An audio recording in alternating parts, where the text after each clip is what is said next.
Olá, eu sou o professor Sérgio e na aula de hoje eu vou falar sobre os comandos básicos de inicialização de um programa mínimo do SFML. Eu também vou falar sobre o laço principal do jogo, vou falar de coordenadas de tela e também como desenhar primitivas. Até já!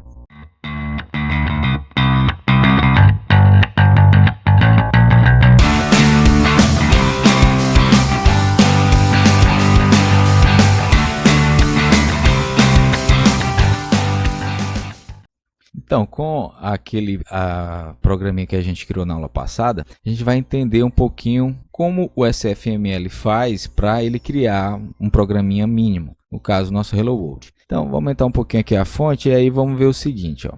O SFML ele tem uma estrutura, uma classe que você vai utilizar para desenhar a janela, né? Ser responsável por toda essa parte e desenhar a janela principal onde o jogo vai ser exibido. Então tem algumas configurações que precisam ser feitas logo de início. A primeira refere-se à largura e à altura da janela. E a segunda refere-se ao título da janela. Só que aqui, nessa outra estrutura de largura, onde vai ser definida a largura e a altura, que aqui o SFML chama de modo de vídeo, tem esses dois valores. E o que é importante a gente saber sobre esses dois valores é o seguinte, que 200, a unidade de medida que é utilizado em 100% dos jogos, né, são pixels. Mas o que são pixels?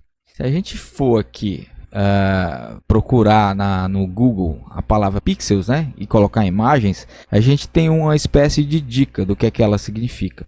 Então, pixel é essa menor unidade que pode ser exibida na tela, e essa unidade ela possui uma cor.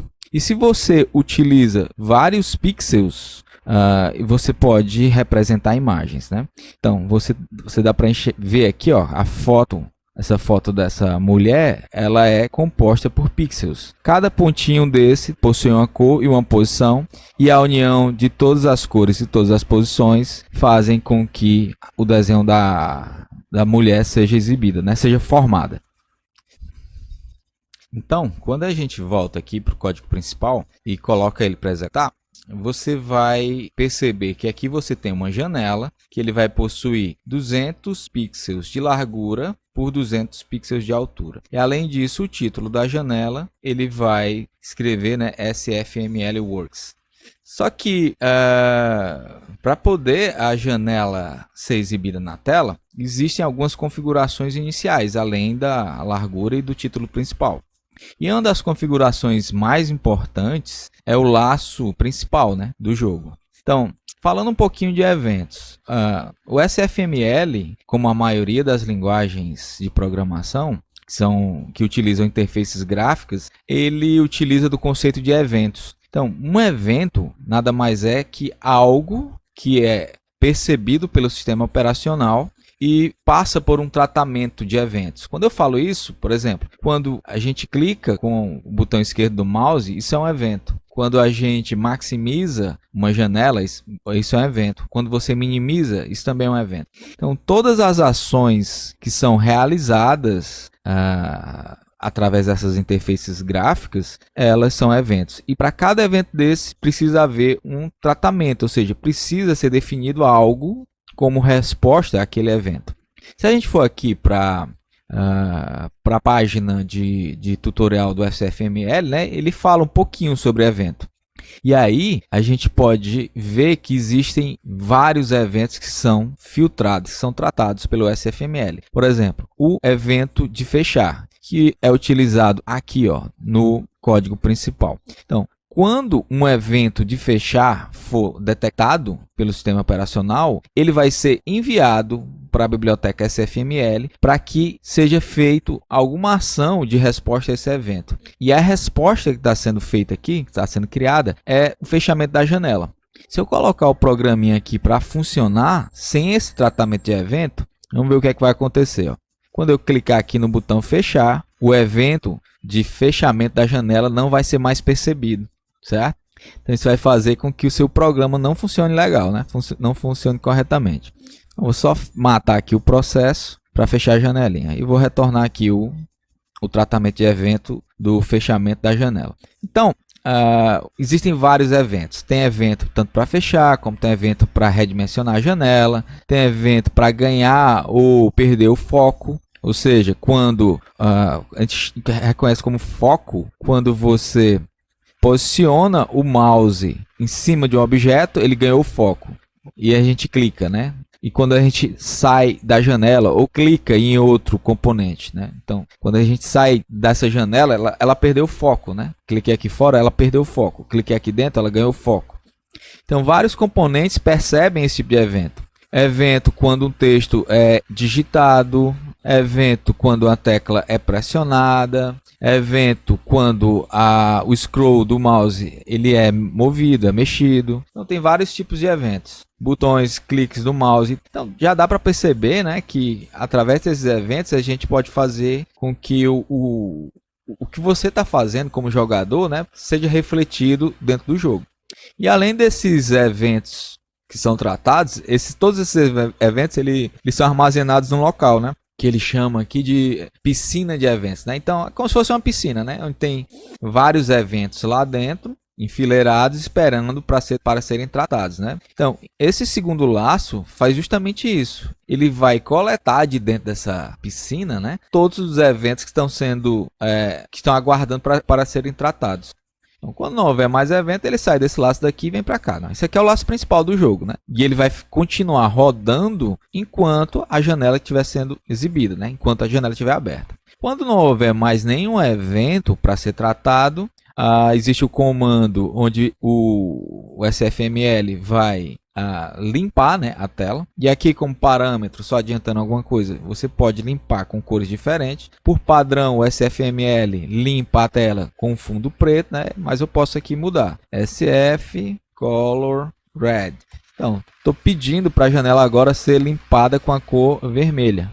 Então, quando eu executo aqui, né, o fundo vai passar a ser vermelho. Depois eu peço para desenhar, né, uma primitiva. Já vou falar um pouquinho mais sobre primitiva. E peço para o renderizador, né, do Windows, da janela, mostrar essas informações. Então, isso é um laço que fica repetindo continuamente até que o evento de fechar janela seja criado e, consequentemente, a janela feche. Então, agora eu vou falar um pouco sobre os sistemas de coordenadas de tela. Vou falar disso antes de falar como desenhar primitivas na tela. Então, sistemas de coordenadas de tela, ele é baseado nos sistemas de coordenadas cartesianas. Para quem não lembra, o sistema de coordenadas cartesianas é esse aqui. Você tem o eixo X e o eixo Y. E a partir de valores, uma tupla, né, de dois valores, você consegue identificar pontos em locais diferentes, em qualquer um desses 4 quadrantes. Não, se eu tivesse a posição x igual a 1 e a y igual a 1, o ponto estaria basicamente aqui. Só que no sistema de coordenadas de tela, ele funciona um pouquinho diferente. Ele é usado também para posicionar os objetos na tela. E aí a principal diferença é que o eixo y dele é invertido. Você vai ter coordenadas em valores de pixels. Então a unidade de medida dele é pixel, né? E os objetos visíveis são apenas no quarto quadrante. Eu tenho uma figurinha aqui que vai representar isso aqui melhor. Então imagine o seguinte, ó, você tem aqui essa tela, certo? Você tem aqui o eixo y invertido, isso quer dizer que a variável y ela vai crescer daqui da origem para baixo, né? De cima para baixo, e da esquerda para a direita vai continuar a mesma coisa. Aqui você tem a representação dos 4 quadrantes, 1, 2, 3, e o quarto quadrante, ele é a tela. Só que é um pouquinho diferente, porque digamos que aqui a tela, ela vai ficar visível, né? Os elementos que vão estar dentro da tela vão ficar visíveis, baseados apenas, vão estar visíveis quando elas estiverem somente nessa parte, né? Como se aqui fosse aquela janela do jogo. Então, aqui é como se fosse a largura e aqui a altura da tela. Então, para você posicionar é a mesma coisa, né? Digamos que eu queira posicionar um elemento do jogo, né, a 2 pixels de distância do eixo Y e a 2 pixels de distância do eixo X. Não, a posição 2, 2. Então, o objeto ficaria aqui. Outra coisa que é importante é o seguinte. Se você posicionar os elementos no primeiro, no segundo, no terceiro quadrante, ou mesmo depois da largura, né, da janela, ou depois da altura da janela, esse objeto não vai ser visível, certo? Ele vai existir, ele vai ser posicionado, mas ele não vai ser visível na tela. Então, resumindo, para posicionar elementos na tela, você vai ter que considerar que o eixo Y é invertido e que somente um elemento será visível se ele estiver dentro desse limite, no limite do quarto quadrante, considerando também o limite da largura e da altura do elemento. Então, baseado nisso, eu vou criar um novo projetinho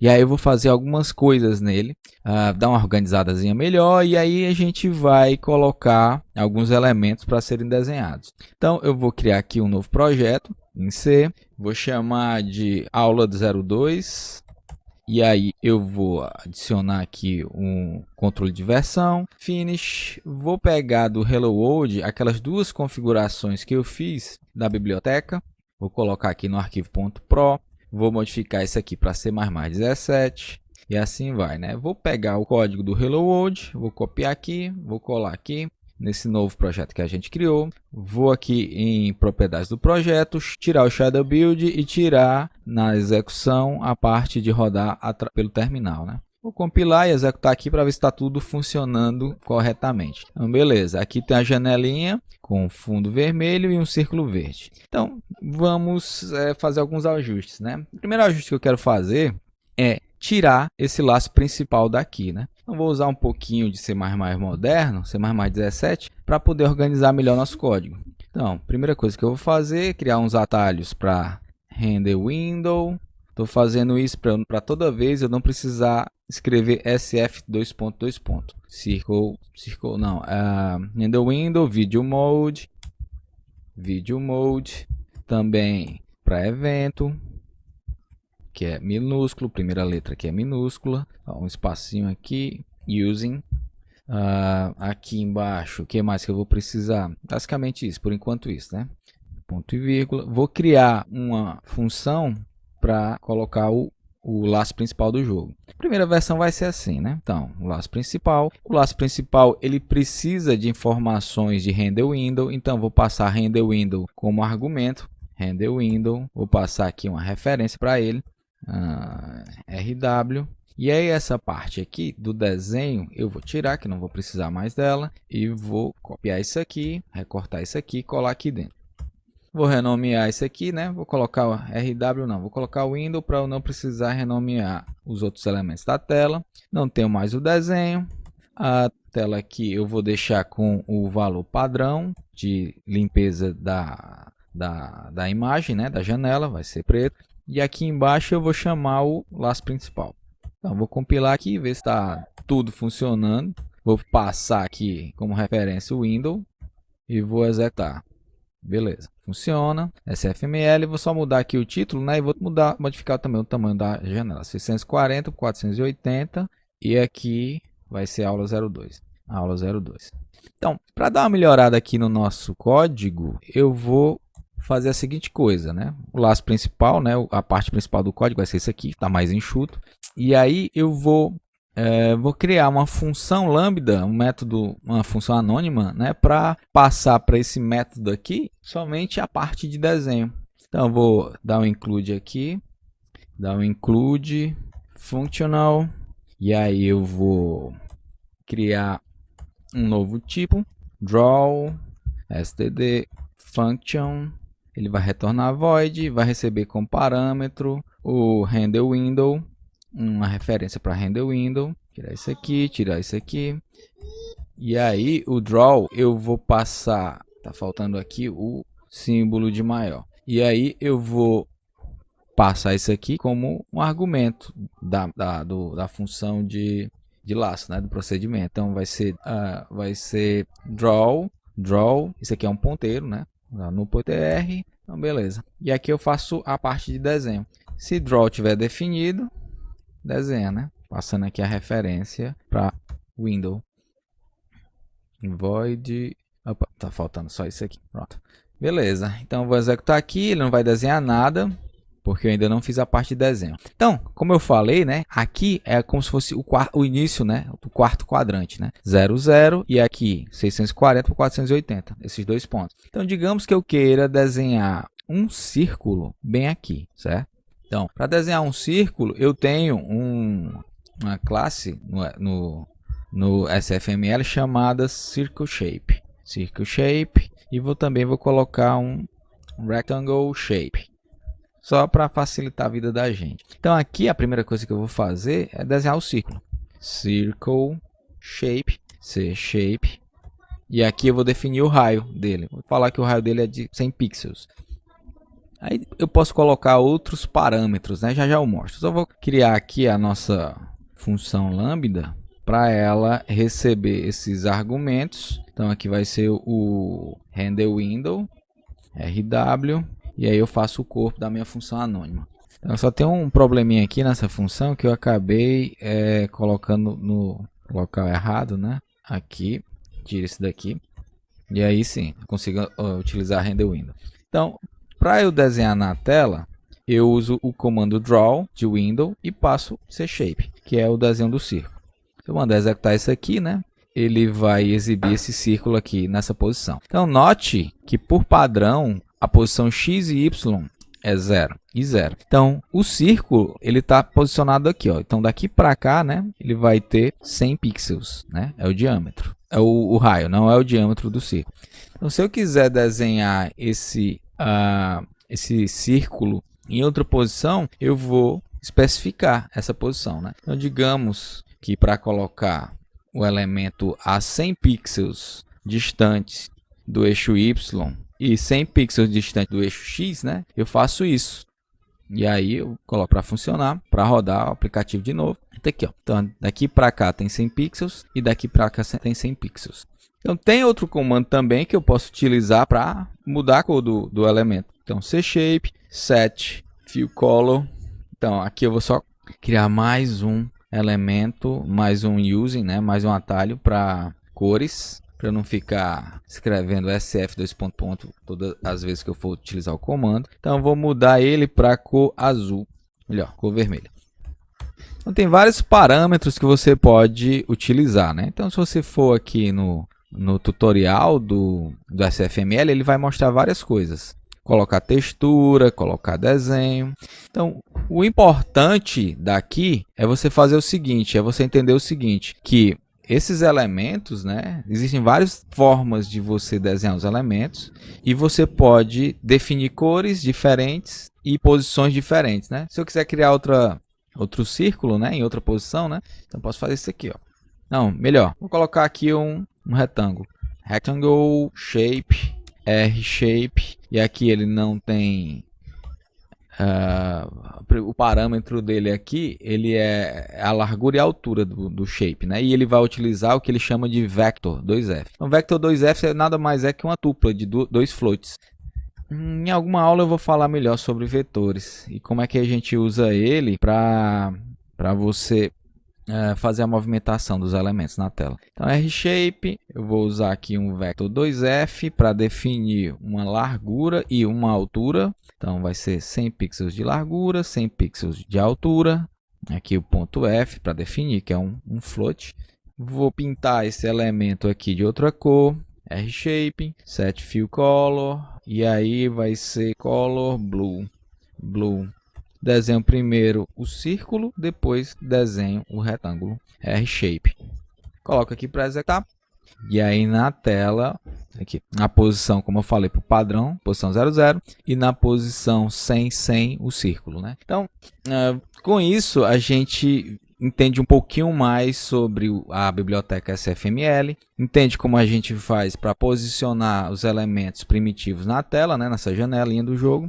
E aí você pode entrar aqui no tutorial e ver as diversas opções que existem, né, para você desenhar linhas, para você desenhar shapes customizados e fazer diversas outras configurações. Então, acho que por hoje, por essa aula, acho que já é o suficiente. Então, obrigado por assistirem, né, e até a próxima.